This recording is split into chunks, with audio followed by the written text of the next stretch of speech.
Yeah, hello, good morning, good afternoon, good evening, everybody, wherever you are, to the launch of this year's CASP Opinion Pieces 2025 series. CASP standing for the Center for African Smart Public Value Governance. And as each year, we have usually an event series on a particular topic. This year, we start on the topic of Africa's democratic trends in a global age of digital disruption. It's a topic we started to reflect on actually already, I think, almost a year ago. But when we started to think about it, we didn't thought it would be as timely as it seems today. I would like to present you also co-founder of CASP, Adila Kodabox. My name is Emamdin Fohim. Dr. Amar Siam, unfortunately, he can't be here today with us, our third co-founder. I welcome everybody here to this session. Before we start talking about the topic and the opinion piece, that we're still going to give you some further information, I would also like to give the opportunity to present our center a bit, particularly for those who are new to our sessions. And this is usually a bit our timeline. We're going to celebrate this year our 5 years anniversary. We, as said, Amarsiam, Adila Kodabux, and myself, Emamdin Fohim, we are scholars from Mauritius and from Switzerland and started to collaborate actually in the midst of the pandemic during 2020, when we started to think about the role of the public sector, of the state, particularly when it comes to tackle grand challenges. And we thought we need to have more information, more research about the African context. So this was the initiative. Our idea was to establish a center that does research on the one hand side with a practical aim, meaning that we want to contribute to discussion on how to improve quality of public governance approaches in Africa, but at the same time, we do also have a theoretical aim, namely we want to refine theory development in organization studies and public management from a non-Western perspective, particularly from an African perspective. So with this spirit and with this goal in mind, we have, as mentioned just before, started several series, topical series throughout the different years. We had the inaugural webinar series in 2021, 2022. We had a couple of academics workshops in 2022, a lecture series in 23, when we started to rethink what does it mean smart public value creation from an African perspective. And last year, we discussed the role of administrative traditions that usually shape how bureaucracies work, traditions that are influenced partly from the colonial time, but also from the pre-colonial time. And a project that will follow us still in the future. We are planning to establish a major research project on this topic. And of course, we'll keep you updated as well. In case you would like to know and see what we have done so far, I invite you to go to our webpage, which is c4spcasp.org, and on the event side, you can access all the events we have conducted throughout the last years. And most of them we have recorded as well, as we're going to do it for today. So feel free to go to the event site and see what we have done throughout the last years. This year, as already mentioned, our topic is on democratic trends in a global age of digital disruption. And we took a bit a different part or a different approach for this year. Instead of inviting established experts to talk about the topic, we invited early career scholars, junior scholars, and wanted to hear their opinion and their perspectives on the topic we discuss today. We got a couple of different opinion pieces. The 3 most promising ones were selected, and for each opinion piece, we decided to allocate a discussant, and in order to make sure that we get different perspectives, that we really go into depth into each perspective. I'm handing over you to Adila now, so you can present our first opinion piece of this year's opinion series. Thank you very much, Imamdin, and a warm welcome to everyone joining us online. So it's really great to kick off the webinar series for 2025.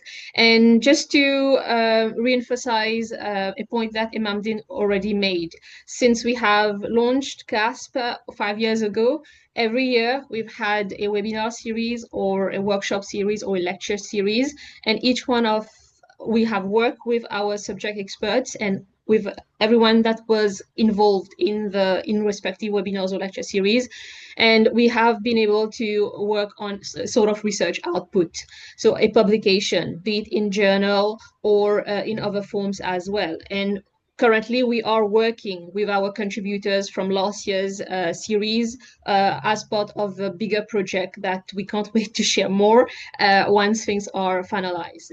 And likewise, for this year's webinar series, we are very keen to continue working with the authors of the opinion pieces and the discussants as well. So it is spread over 3 dates, and we have a final panel in December. So based on that, we are going to regroup again and think about how to take these discussions forward. So we really appreciate the contributions of everyone who has responded positively to our call for opinion pieces. We really appreciate the presence of our speakers, the speakers and the discussants as well. So on that note, I wish to introduce our speakers. And Haruna and Idris, they are two of the authors who have been selected to present their one single opinion piece today. So Haruna is a journalist and graduate student at the Media School of Indiana University in the United States. He founded WikkiTimes, which is an investigative news outlet dedicated to reporting in the news desert areas of northern Nigeria. And we have among us today as well Idris. Idris, he's a PhD student at the College of Communication and Information Science at the University of Alabama in the United States.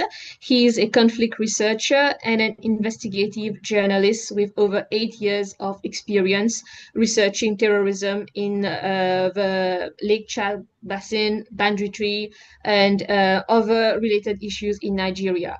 Idris is a facilitator and member of the United States Institute of Peace Nigerian Network of Facilitators. He's a member of the Conflict Research Network of West Africa. So we are very pleased to have them present their opinion piece today. And to discuss their opinion piece, we have among us Professor Nick Cheeseman. He is a professor of democracy at the University of Birmingham. Formerly, he used to be the director of African Studies Center at the Oxford University, and he is the founding director of Birmingham Center for Elections, Democracy, Accountability, and Representation, abbreviated to CEDAR. He mainly works on democracy, elections, and development, and has conducted in-country research in a range of African countries. Professor Cheeseman has a wide range of publications, and he has also won several prestigious awards. He also sits on numerous boards and panels, including the Mo Ibrahim Foundation one, which before we started recording, we were talking about. And we really appreciate the time of Professor Cheeseman as well, who is currently traveling. And in case there is any background noise on his part, please, is a disclaimer, please bear that in mind that he's actually in an airport lounge. So we are really, really pleased to have everyone here present. And on that note, we wish to give a space rather to the authors in order to present their topic. Thank you so much, Adila. I hope I pronounced that name correctly. That is correct, yes. Thank you for having us. I am meeting Nick for the first time virtually, but I've read a lot about him. Yeah, nice seeing you guys.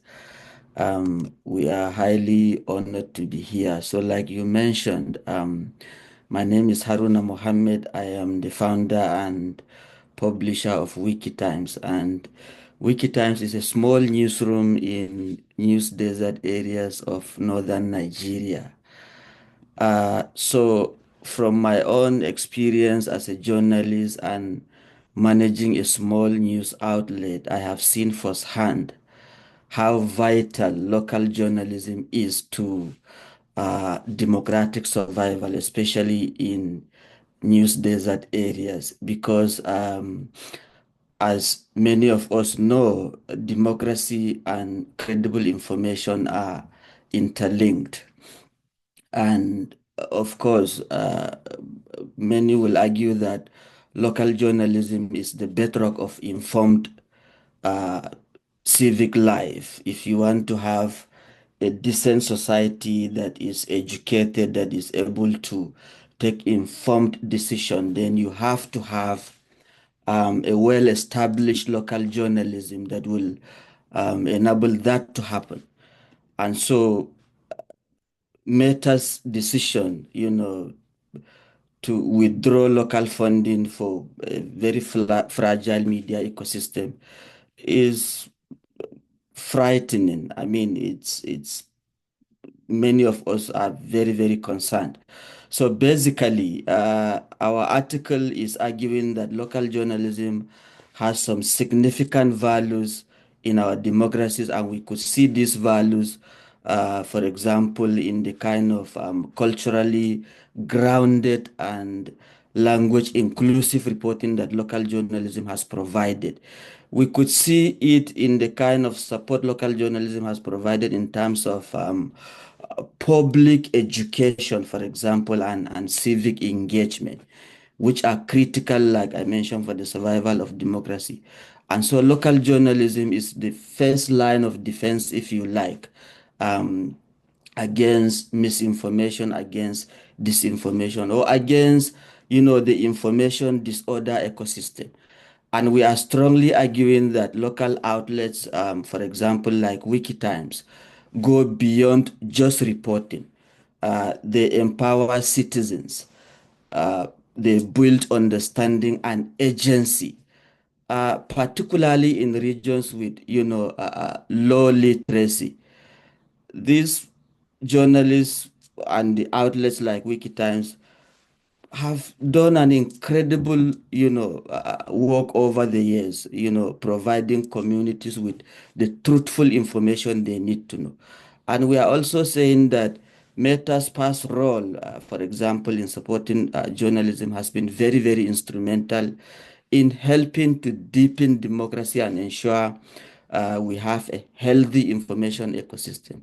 And our article, for example, mentioned a lot of examples, explaining Meta's ties with Africa Check, for example, or with Informed Africa.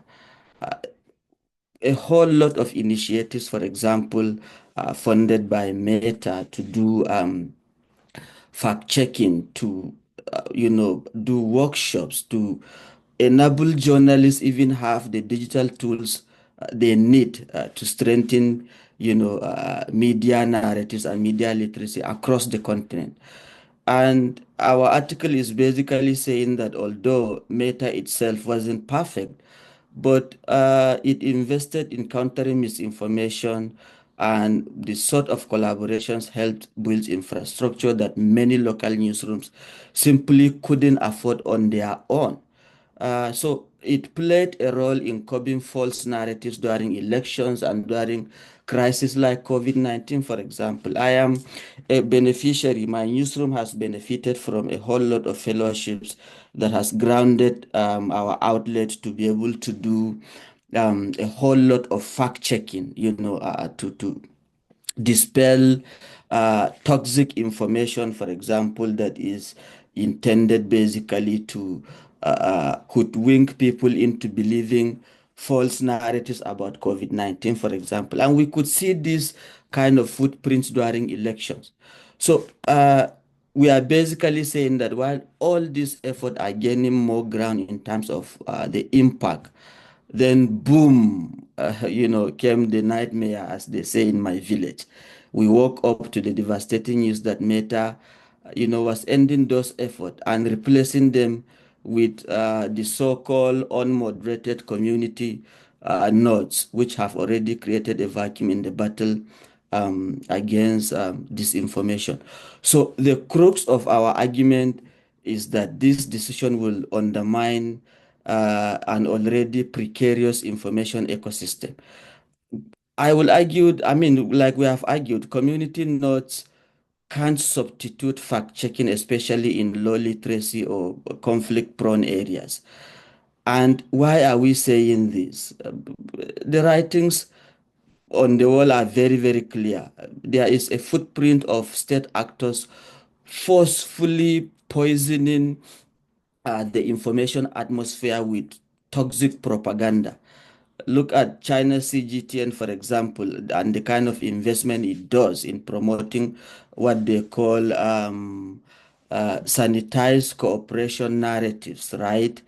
Look at Russia's Sputnik exploit on local distress and trauma, and the ghost network of fake reporters, like a recent investigation by Al Jazeera has identified. So these are examples, for example, that fuel coups and instability in Africa. And uh, a recent article I read by The Economist explains how Russia and China deploy what the economists describe as ideas as a strategic weapon. So in Africa, you know, they use state media, ghost reporters, and even TikTok influencers to rewrite the truth. In Niger Republic, for example, we have seen how pro-Russia sentiment foiled the coup narratives.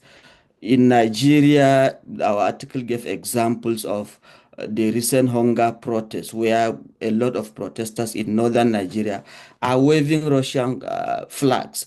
So basically, what our article is saying is that local journalism cannot compete alone because it lacks the resources for digital warfare, because disinformation campaigns are transnational and they are well funded. So Meta's decision to exit funding fact-checking and local journalism initiatives uh, is exposing journalists. We are now vulnerable and exposed. So basically, that is what our article is saying.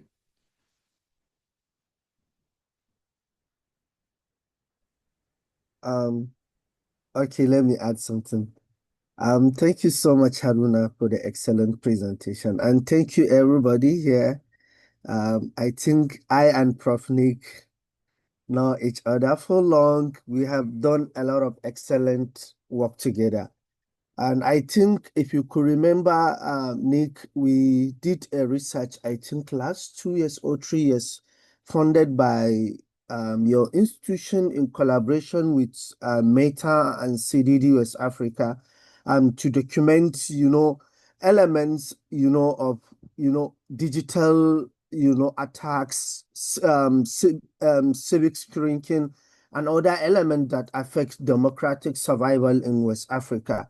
So this Meta's decision, when I read it, I was shocked because I think Meta is fully aware of what is happening, particularly in African democracy, because they understand, the attacks, from both state and non-state actors, because we are operating like a fragile democracy.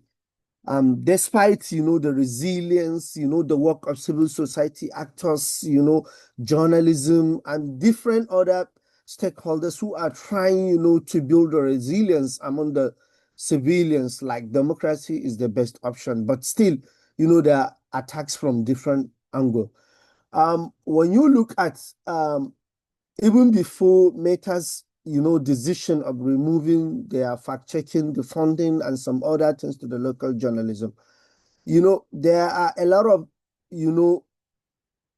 propaganda, misinformation, and disinformation with purveyors of such acts, are by quoting, the Meta's, fact-checking, and even big media, fact-checking tools through the use of local languages, because a lot of them don't understand local languages. I don't understand, what, those purveyors and non-state actors are using, to attack democracy and the Western civilization and, civic order in those communities. So that is in one angle. And also, if you look at the recent propaganda from China, and from Russia, there are a lot of, local actors recruited by those agencies, to propagate informations, that will able to change, the perception of people about democracy and to show that, the Western world, particularly United States, United Kingdom, and European Union are not the better allies to African continent. And the better allies are China, and Russia, which we even seen like the Haruna mentioned in the recent, protests in Kano and other northern Nigerians where young people seen, raising the flag of Russia, showing their support. But some people were arguing that those guys didn't know what they are doing. But, there are research that and investigation that back up that those guys were sponsored, by some foreign intervention to come out and wage those kind of flags. So, removing this funding will hurt the local journalism in trying to address those propaganda and misinformation that are always, circulating on our, community, either through social media and other through radio or newspapers, because they are always trying to detect those distorted narratives and also come, with the backing support, which will show that those elements, are anti-democracies and what these countries are doing are the perfect example of promoting democracy rather than undermining, the civic order and democratic, governance in those areas.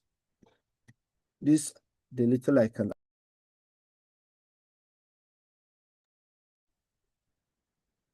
Thank you, Idris and Haruna. So I believe you've presented the crux of your principal argument behind your opinion piece, right? Absolutely. Okay. Absolutely. Yeah. So on that note, and based on, the key takeaway points that you have mentioned, we would like to have Nick's insights on your opinion piece. And of course, there will be questions from him and questions from the attendees as well. Thanks, guys. So first of all, I think this is a really important topic. It's great to have, African authors leading on the impact of some of these changes by global platforms. And obviously, I think we're all super concerned about what's been happening with Twitter, Facebook, etc., over the last couple of years. So I congratulate you for writing the piece. And I think it's really great. Thank you to the organizers for bringing us together. This is a great venue and a great initiative.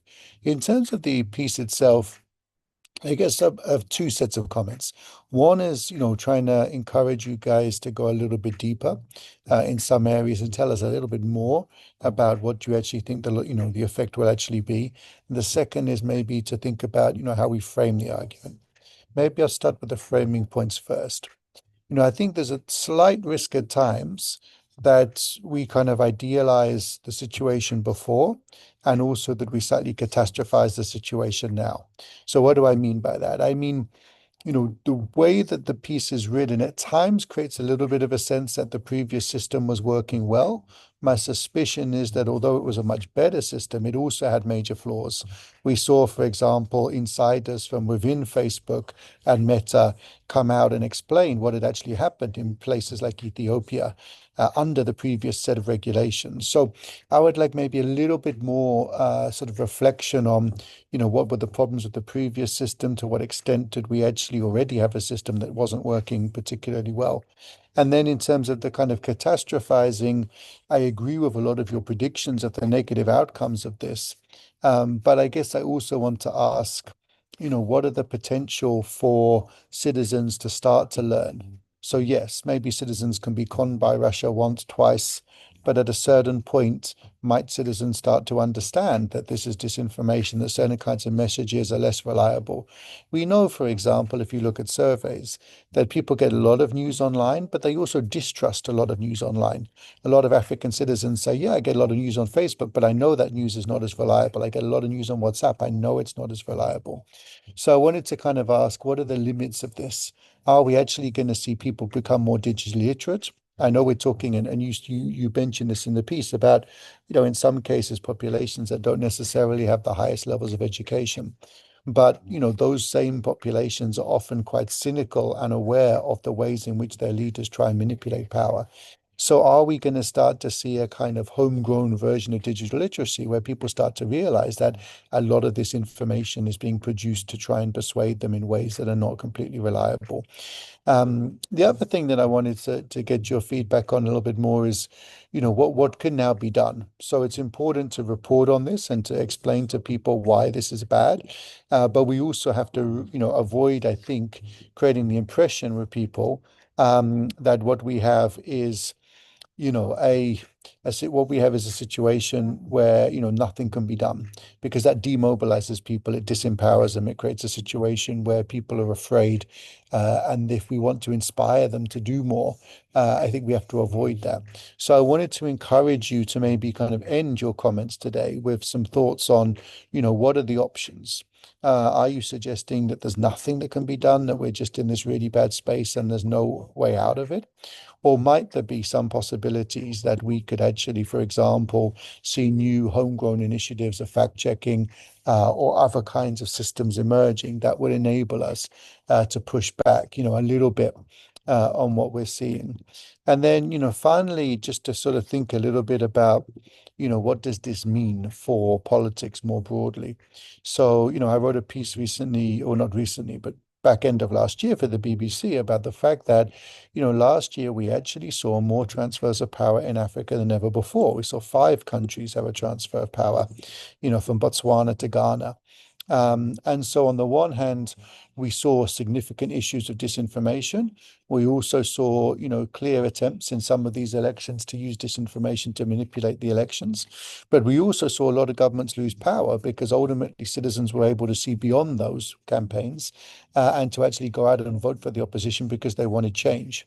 So I guess, one of the things that I wanted to probe a little bit is I completely buy that this is going to facilitate the spread of disinformation. It's going to harm local journalists. But will it necessarily be the end of democracy, in the sense that we actually do see lots of countries of disinformation still having transfers of power and still having a politics that at least is competitive?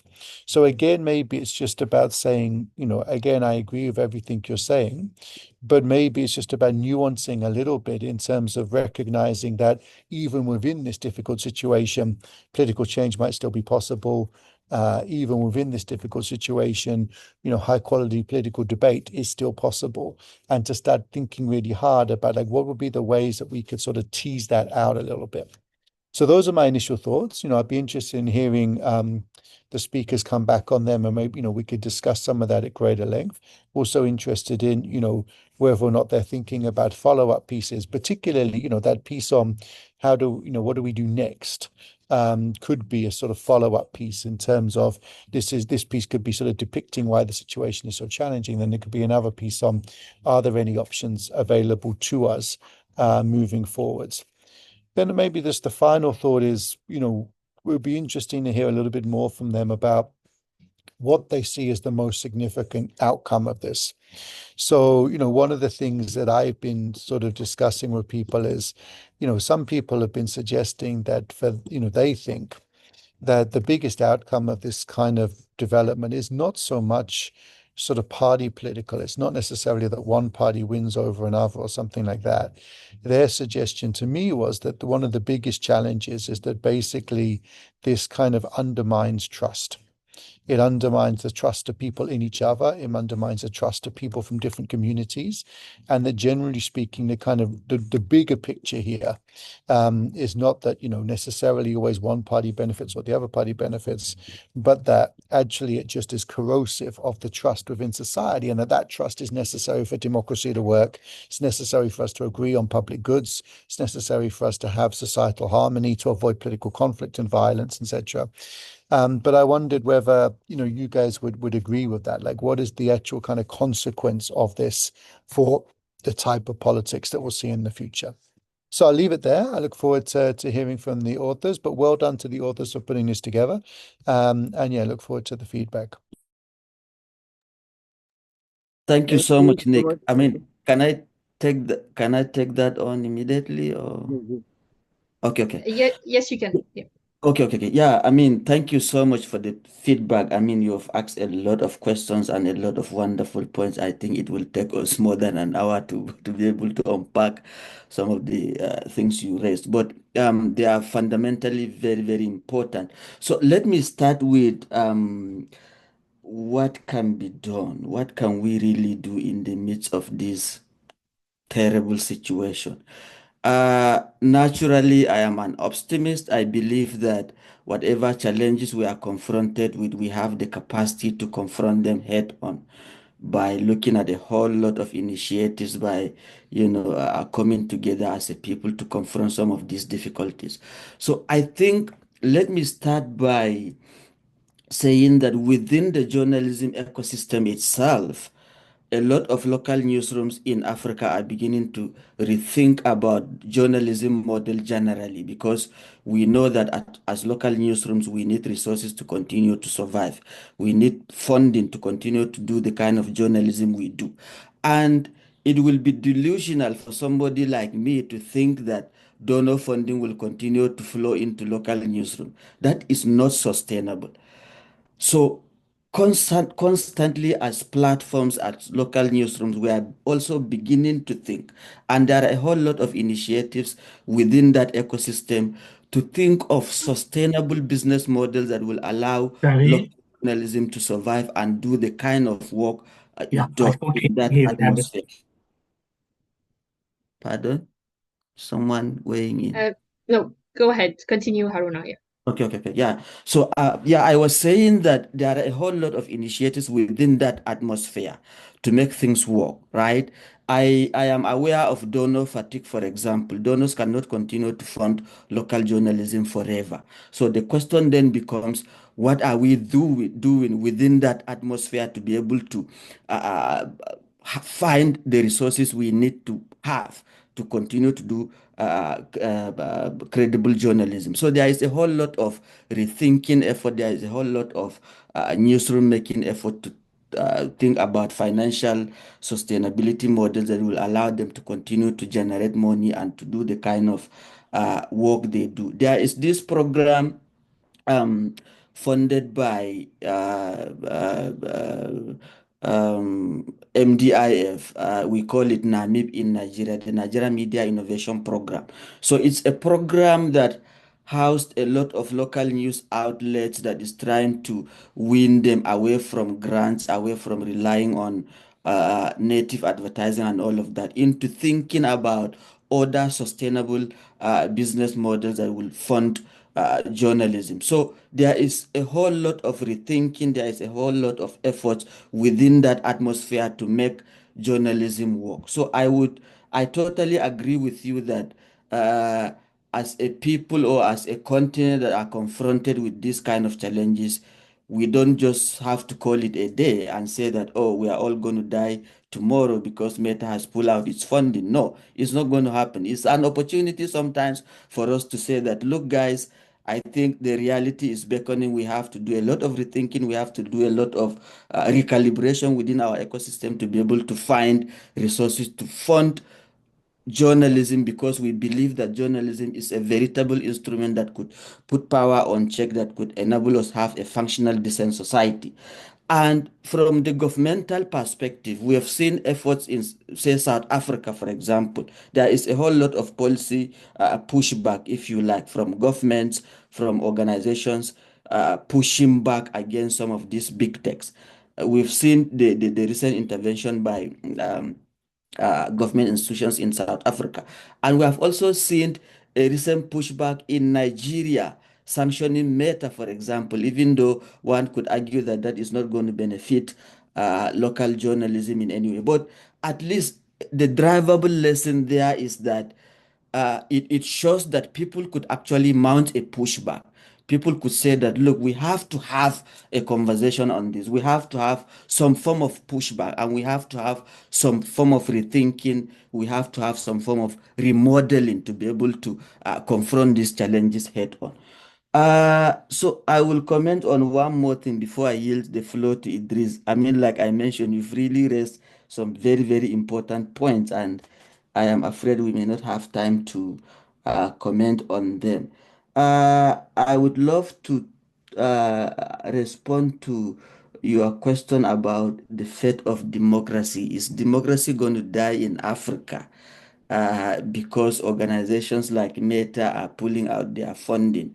Is the information disorder ecosystem going to, be well grounded in Africa? It's a very difficult question, I must admit, but I will pose a few things. One, if you look at the social media ecosystem in Africa, for example, vis-a-vis these big news organizations that have presence in Africa and that are trying to shape narratives in Africa. If you look at CGTN, for example, we just learned recently from the Economist article that CGTN has the largest followers on Facebook, more than CNN, more than New York Times, and they have huge presence in Africa. We've also learned, for example, that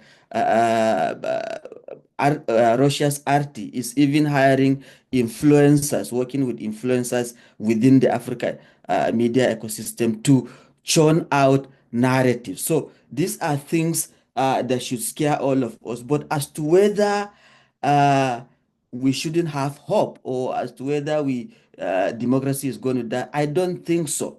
But like I mentioned, it's an opportunity to beam our searchlight also on some of these flashpoints and begin to think, what could we do to actually mount a pushback? What could we do to counter some of these toxic narratives that are poisoning the information ecosystem?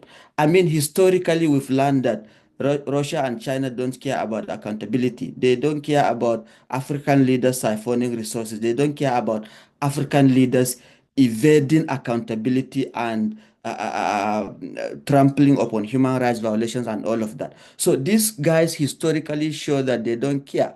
All they care in Africa is how would they continue to have access to resources by all means, and that includes, of course, sometimes bankrolling or supporting corrupt governments in Africa. So, but as a people, right, who believe that there is a value in democracy, there is a value in freedom, there is a value in getting an informed public.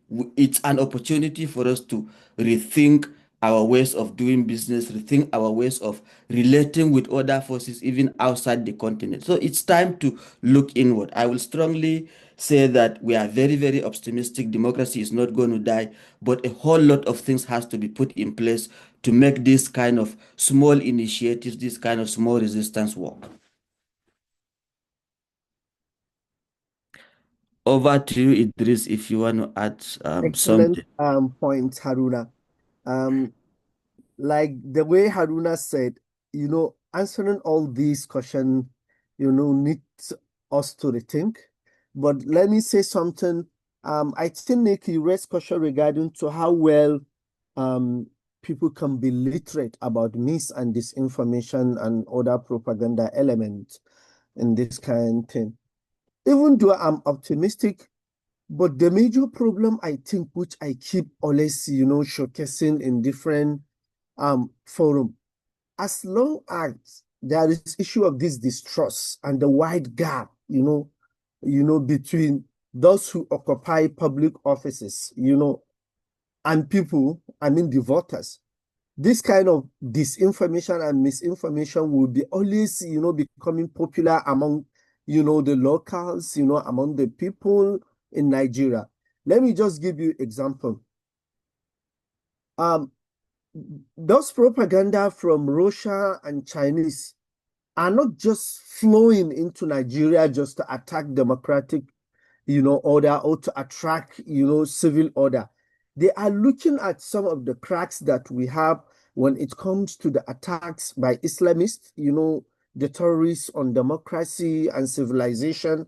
And, there are different narratives from ISWA, from Ansaru, showcasing that this so-called democracy has failed to yield the desired result for the locals. If you look at Buhari has failed to provide what you guys need. Former President Jonathan has failed to provide what you guys need. And even current democratic dispensation is not providing what you need, as dividend of democracy. This is like the narratives, from the Islamist group. And this is also the same narrative from the purveyors of this propaganda and this information. The Western world sponsored democracy, that's how they call it in local language, failed to deliver, to deliver you to the promised land. So imagine, no matter how people are literate, yes, I can acknowledge that audience are no longer passive, when it comes to the information. We are no longer in magic bullet theory.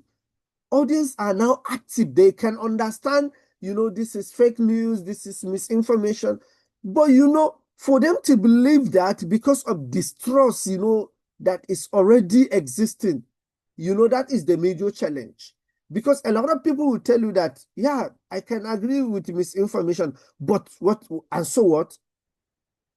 Recently, I published an article in the Conversation on Wagner, and I mentioned in that argument that as long as this issue of, democracy continue existing in Nigeria and the distrust among the people, there is no way that we can, promote the kind of democracy, the kind of civic engagement we need in the local communities. Forget about the urban areas. I'm talking about the rural areas where I came from, where we are suffering with protracted conflicts. I had a lot of, conversation, people talking about democracy, and people are looking like China and Russia now are the only, protector, of their civilization, protector of their rights, because of the disinformation they had about, Russia is protecting Niger Republic, Russia is protecting Burkina Faso, which are not true, if you are literate enough to understand what is going on there. Like Haruna said, what they're after these countries are our resources, our gold, our silver, our mineral resources, and so many other things. But the local people will not understand this propaganda. That's the major issue, this issue of distrust. But as long as, we keep, engaging people, promoting, and enlightening them about what democracy is all about, how they can able to detect misinformation and disinformation, and even propagandistic, views and some other things. If, democracy failed to yield, the desired result, our effort will be undermined. But local journalism and some other, civil society groups that are trying their very best to create this avenue for further discussion, I think is something that is important, as Haruna mentioned. Thank you. Thank you, Idris. Thank you, Haruna. Nick, your virtual hand is raised. So if you have a question. Just quickly, thanks. Really good responses, guys. Just a quick maybe follow-up.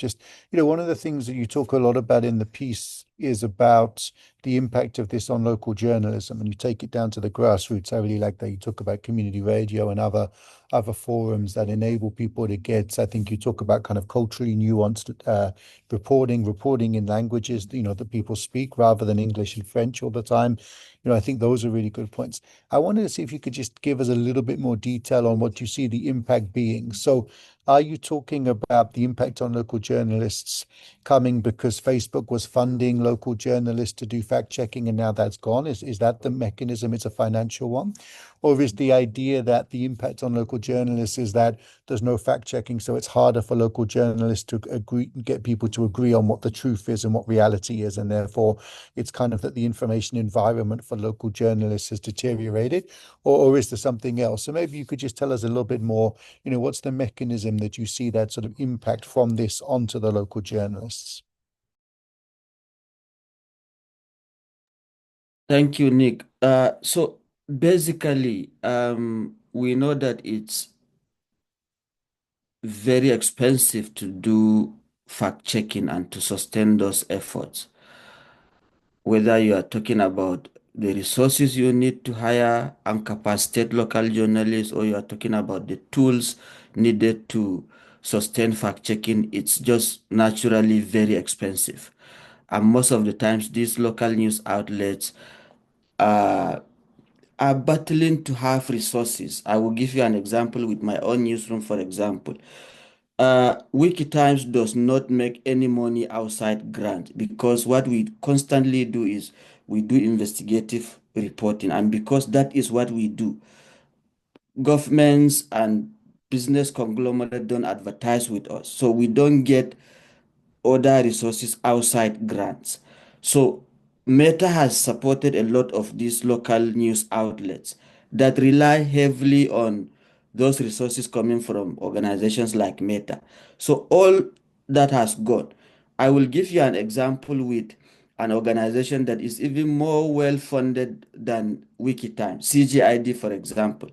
Immediately Meta pulls its funding, CGID has to, I think some of the guys at the CGID were afraid that the platform may downsize. They have to send some of their reporters packing because they cannot afford to continue to pay salaries unless newer initiatives are really harnessed to be able to fill that gap.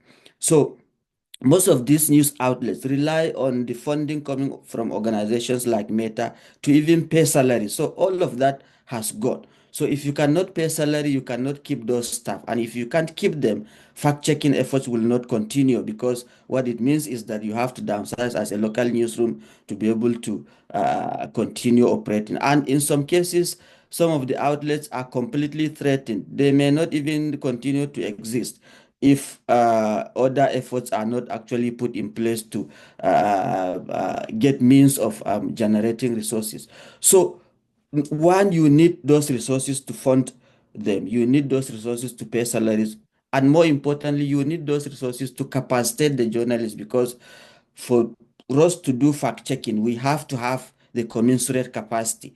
You can't confront a state-backed disinformation ecosystem if you don't have the knowledge, if you don't have the resources to do that. So we need capacity in terms of knowledge, in terms of the tools we need to have to do fact checking. In most of the local news outlets, even having access to internet is an issue. Having access to electricity is an issue.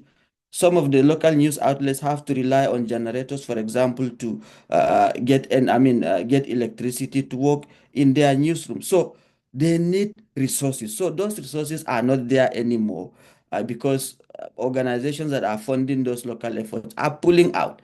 So that is what we are saying. The whole argument is that, look, it's very difficult for local journalism, and we should be concerned about it because there is a whole lot of information disorder ecosystem that is poisoning our media ecosystem, our information ecosystem. I hope that answered your question, Nick. Yeah.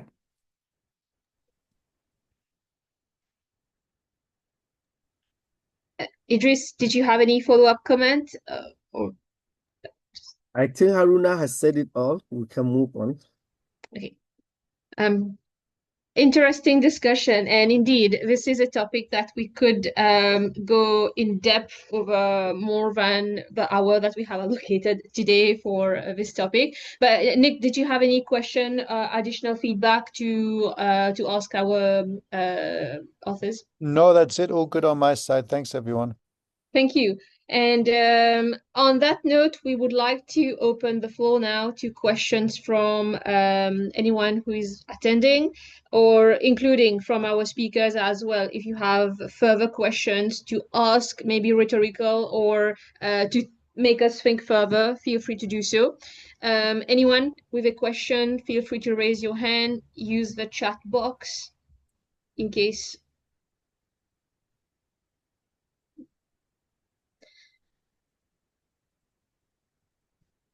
Hi, Valentina. Yep.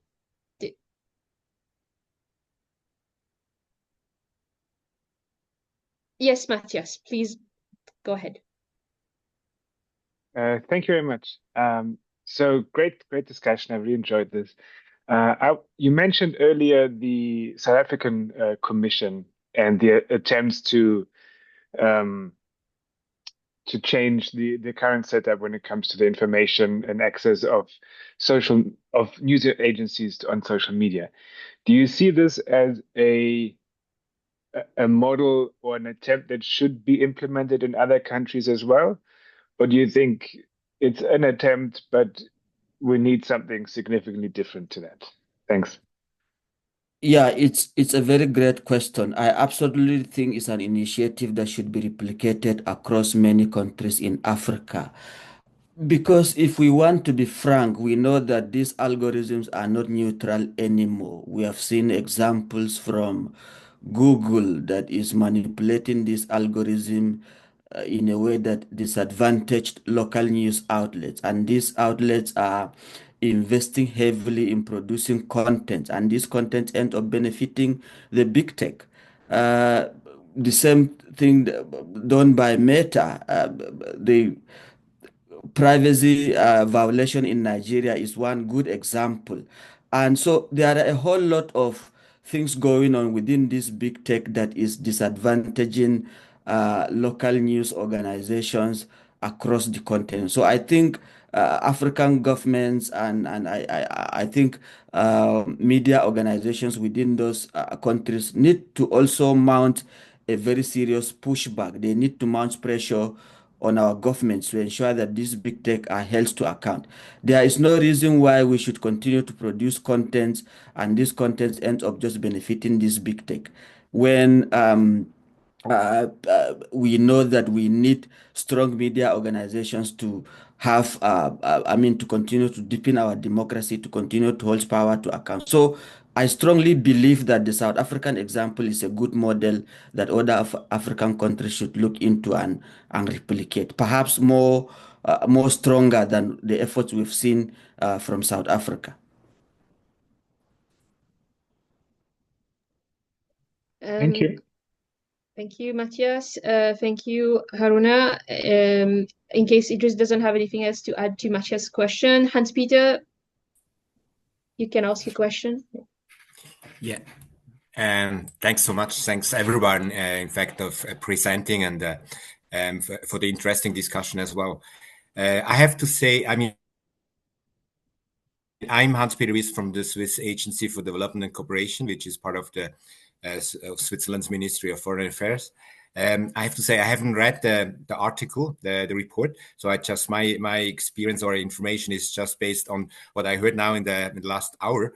But in fact, I would like to I'm very much interested in knowing a little bit more what you see as role or support in that sense from donors as SDC in that sense. You have said also there's the donor fatigue. You've said that, and I very much agree. It should be done without donors as well. But still, I would like to know what you could benefit in that sense from a donor agency, which would not be financial. If you think a donor has not, it's a little bit strange. You would imagine that the donor has not financial resources. What you could benefit in that sense from us as SDC, for example. Thank you. So, sorry, are you asking about what donor organizations could do to support? Is that the question? Yeah, exactly. Okay. Yeah, there are a whole lot of things donor organization could do to support this very baffling atmosphere that is really unleashing a lot of toxic heat waves on all of us. I will give you an example with my own organization. If not for donor funding, WikkiTimes would have ceased to exist. I founded the outlet in 2018, immediately after graduating from the university. From 2018 to date, we have 9 slap lawsuits. And these lawsuits are not necessarily to get those guys winning court. They are meant to drain us financially. They are meant to get us bleed to provide the resources or the financial resources we need to hire lawyers. So it tells you that the little efforts we are putting in place to hold power to account, there is a whole lot of pushback from these politicians, and they are very, very consistent in doing that. So imagine a local news outlet with just 17 staff being sued, and these actors sometimes claim uh, billions of naira in terms of damages and all of that. Where are we going to get the money from? So, if not for donor organizations, platforms like us will not even exist. And unfortunately, so MacArthur Foundation, for example, has been a major donor in Africa. We have benefited enormously from their generous funding. They are pulling out. They have ended their grant in 2024. So what that means is that platforms like ours have to downsize. As I speak to you, a few months ago, I have to downsize I have to send about 6 of my staff packing because I cannot afford to continue to pay salaries. So it tells you the magnitude, right, of the lack of resources I was talking about earlier. So donor organizations, I believe, that believe in democratic values, that believe that we have to have a democracy to be able to move forward as a people, to be able to move forward as, a continent, as, the entire world generally, should fund initiatives that will be able to deepen those values, that will be able to hold power to account. So there is a whole lot they can do. But like I mentioned earlier, I think it has to resonate in our head that those efforts are not going to be sustainable, and therefore we have to do a lot of rethinking in terms of our business models and all of that. And of course, we are doing that even though the efforts are a bit marginal. So, but to answer your question, of course, there are a whole lot donor organizations could do to support what we do in the African continent. Thank you for the question, and thank you for responding. And we so the question of Hans Peter was more about how can a donor support local businesses, local journalists without necessarily the funding. And if I may add Valentina's question as well here, I'm going to read it just since this is being recorded. So what are the local journalists doing to counter propaganda? And what mechanisms, if any, are there to remedy this issue? Again, likewise, for Valentina, she's mentioning the point about keeping the source of funding in mind. So I agree with these questions, actually. If we think of the funding and, okay, from the donors, let's keep that aside as a point. But how can actually, what are mechanisms that can help local journalists in order, you've mentioned local journalists, they are the first line of defense and against, in the fight against propaganda, false narrative, and so on. So what mechanisms as well could exist? I have another leading question, but I would like your views on this, either you or Idris, Haruna. Idris, do you want to take that question, or I should? Okay. Yeah. So, what can local journalism do to confront disinformation? I guess that's the question, right? What are they doing to counter propaganda, according to one of the, what are local journalists actually Yeah. doing to counter propaganda? Yeah. So, I mean, basically, what local journalists are doing to counter propaganda is to fact check. We do a lot of fact checking. We do a lot of verification. But more importantly, we know that there is a need for consistent capacity building in the newsroom.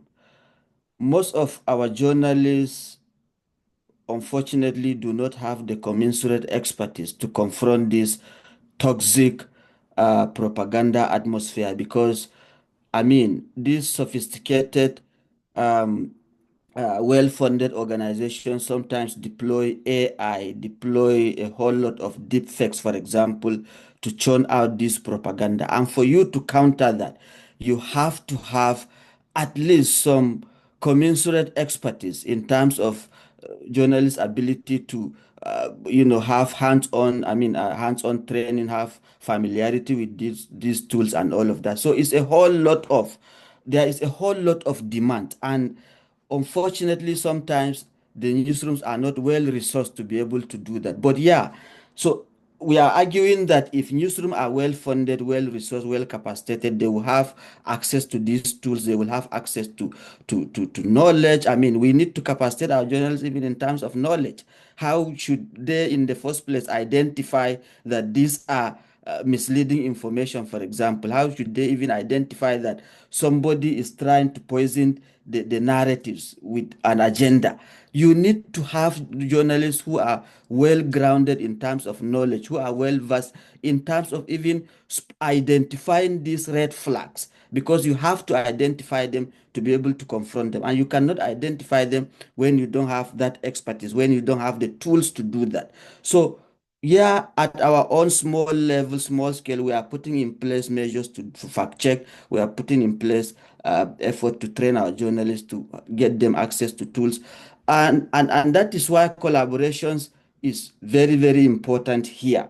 One of the things I will tell you that has enabled WikkiTimes to remain resilient in doing what we are doing is collaborations. We've collaborated with a lot of organizations within and outside Nigeria. So I think local journalists on their own should really be consistent in collaborating. You have to collaborate with others to share resources, to share expertise and all of that. And I can give you several examples. At WikkiTimes, for example, sometimes if we realize that we either don't have the capacity or the resources to follow a story, we shoot an email to more capacitated news organizations to say that, hey, we are working on this story. We want you guys to join us to do those kind of stories. So there are a whole lot of little or small efforts we are putting in place to be able to fact check and confront this toxic propaganda that is going on in Africa. Yeah. And thank you, Harun. Actually, that was going to be my follow-up question, but it was the idea of the collaboration and the fact that local journalists operate even locally among other journalists operating as competitors. Do you see one another as competitors, again, for funding the business models and so on, or the collaboration that you have in mind as well? How is it actually in the interest of, enhancement of democracy and so on? So, these are just some food for thought. Yeah. Imagine you have your hand raised. Go ahead. Yeah. So if I can quickly add to what you said, I mean, I have prioritized about collaboration repeatedly anytime I get the opportunity. For somebody like me, I don't see it as competition. I mean, if the goal is to strengthen democracy, if the goal is to hold power to account, I don't think journalists should avoid collaboration just because we want to compete. I mean, what is the goal? The goal is to strengthen democracy. The goal is to hold power to account. The goal is to have more people educated. The goal is to have more people informed. The goal is to have or to galvanize the citizens to be more active in terms of democracy, in terms of demanding for accountability themselves. So how could we better do that if we shy away from collaborating? Collaboration is the best way to do that. Collaboration is the best way to hold power to account. Collaboration is the best way to even mount resistance. If you have newsrooms, for example, cross-publishing, even the aggressor will find it difficult. Which newsroom should I actually chase? A whole lot of newsrooms are publishing this story. How should I go after them? So collaboration is the best way to hold power to account and to confront toxic propaganda wherever it's coming from. Thank you. Imamdin, over to you. Yeah, thanks a lot to everybody, to the speakers, discussant, and everybody for contributing to the discussion. Yeah, I started to reflect a bit overall, a bit about the topics, and when we think about democratic states, now we usually talk about four important scholars such states must have: executive, legislature, judiciary, and the media as the fourth important pillar, and that's what we are discussing.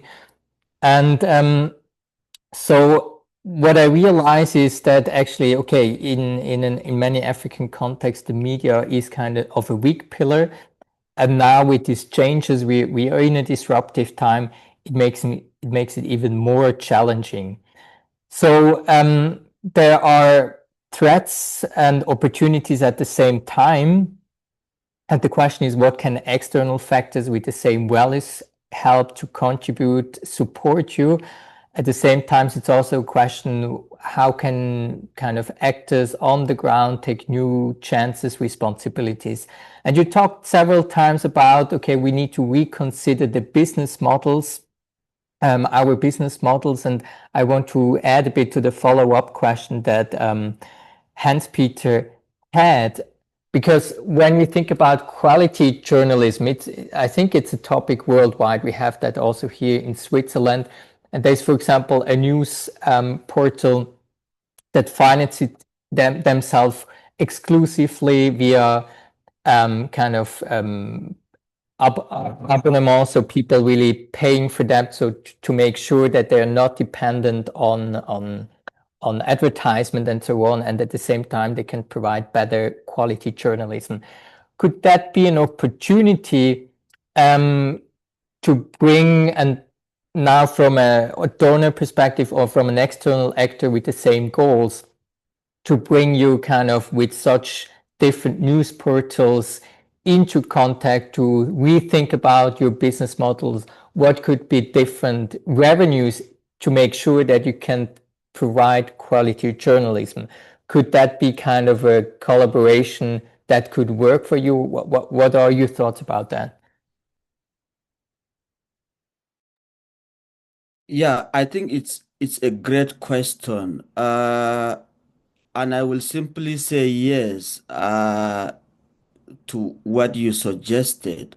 And to add to that, I mean, if you're thinking about sustainable business models that will ground journalism to continue to do its work, there is no one-way approach to that.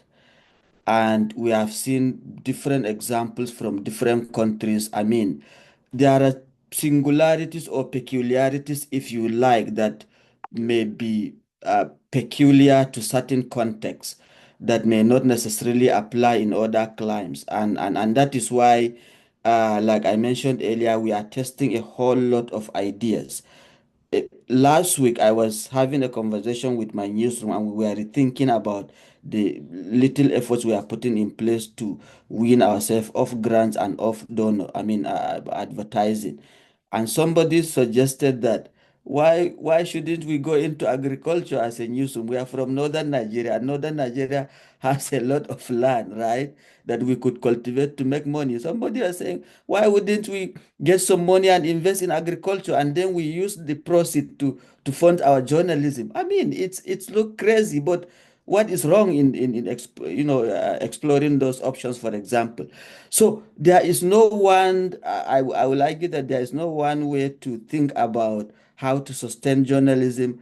I will conclude by saying that anything that people think at war, we could put it into test and see what comes out of it. So any effort, however you think about it, the goal is to get resources to sustain journalism. So yes. I don't know. I mean, I'm just providing some really crazy thoughts. I mean, because your question is really very, very important. And sometimes I'll be honest with you, I say to a lot of people that, look, we have to be honest with ourselves. We have to pay attention to our peculiar realities that are unique, that sometimes only we understand, right? So in those contexts, it will be silly to think that a model has worked in Italy or in Germany or in Switzerland where you are. And someone says that, oh, it's going to work in Nigeria. It may not necessarily work. We have tried some of these efforts, and it makes us think that, look, we have to pay attention to our own context. So if our own context, for example, is saying that we have to invest into agriculture, what is wrong with that? So if, for example, you want to give us money to say, oh, WikkiTimes, go invest into agriculture and use that proceed to finance your journalism, it's something we could try. What is wrong with that?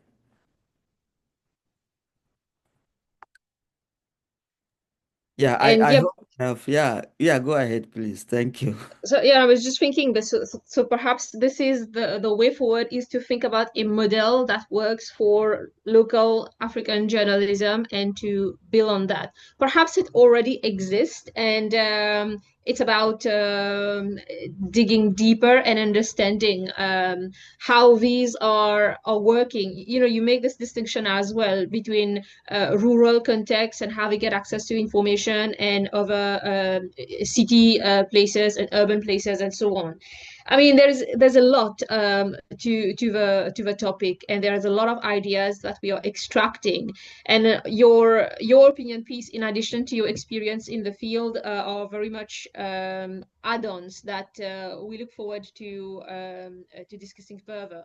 But yeah, are there any questions from anyone in the room? Yeah, I have a question. I don't know, I just wanted to know if your organization also has a couple of initiatives that support local journalism in any form, and how could our platforms access those kind of resources, those kind of opportunities if they do exist? I believe that you're referring to CASP, the Center for African Smart Public Value Governance. The short answer is no, but okay, we have a lot of initiatives that we have been part of, and we have applied for grants and fundings as well, and we are self-funded. In the future, these are avenues and opportunities that we look forward to explore. But currently, at the moment, it's not our immediate or short-term goal. But as we have mentioned, the insights that we are getting on your opinion piece, linking it to our overall central theme of the digital digital disruption that we are observing, and lessons that we can extract from African context. This is something that we are very interested in. And we are looking forward to collaborations as well, perhaps in terms of publications. So this is something that definitely, as I said, we are not just keeping the conversation for here, we are continuing it, and we are aiming for some sort of research outputs in one way or another. So I hope that answers your question. Absolutely. Thank you. So my last question, how many times do you guys publish this kind of opinion piece in a year, and what are you looking at in the future? Okay, at the moment, the opinion pieces series, it's the first time that we have organized it in this format. And we, as you're aware, we have 3 webinar series, and each one focusing on different topics. One is today, and the next one actually, which is a good transition to the slide Imam did, will be on the 11th of June, and which we'll talk about in a bit. And there's another one coming in December. But what we would like to have is to regroup all the discussants and speakers in December and build on the conversation that we have had in order to think about something else. Of course, it will be published hopefully in 2026. It's but the opinion pieces series, at the moment, we would like to regroup the conversation in December. Otherwise, something else as well, if you have a topic of conversation that aligns with our ongoing research at the moment based on the work that we do, which is published on our website, we would like to hear from you. And if there is scope open it for us to publish it on our website or to share it on our social media platforms. We are very much looking to hearing from you. Perhaps that could be one way of connecting you with our existing network or growing our networks as well. So I hope that answers your question. Absolutely. Thank you so much. Thank you. I appreciate it. And yes, yes, I believe we have covered the questions and discussions part, as in it was ongoing, and I'll address a few other questions we've had. And as I said, the next slide, please, Imamdin. Yeah, so it's part of a series. This was the first webinar of the year, and the next one we have is on the 11th of June, and we are very pleased as well to be hosting Dr. Joseph Asunka. He's the CEO of Afrobarometer. He will be the discussant on that day, and we have 3 authors who have co-authored an opinion piece. It will be Lydia and Astrid, and we have Thomas, and I believe some of them are in attendance today. Thank you very much, and we are very much looking forward to the next one. We will start promoting the second webinar series as well on our webpage, and we look forward to continuing the discussion. And yes, sorry, their topic is going to be on data collection under the EUDR, harmonizing transparency and data protection for environmental democracy. It's going to be a different topic, but there are some underlying commonalities perhaps that we are trying to glean from the presentations, and we are going to regroup the discussions, as I said, in December, in order to reflect on that further. So again, thank you very much, everyone, and we are really, really keen to continue this webinar series to start it, and now to continue it for the rest of the year. Thank you. And yes, yeah, go ahead, Imamdin. Yeah. Thank you very much. Yeah, for everybody for joining again and for the conversations. So just to in case you want to keep updated about the future activities, we're on LinkedIn, we're on X, we're on Instagram, as well as on our homepage. So here are the information, and also from my side, again, I'm looking forward to hopefully meeting you again. We're gonna send you the information for registration and all still today, also with the recordings of today's webinar. So thank you very much again, and have a nice day, afternoon, or evening, wherever you are. Thank you very much. Thank you. Thank you.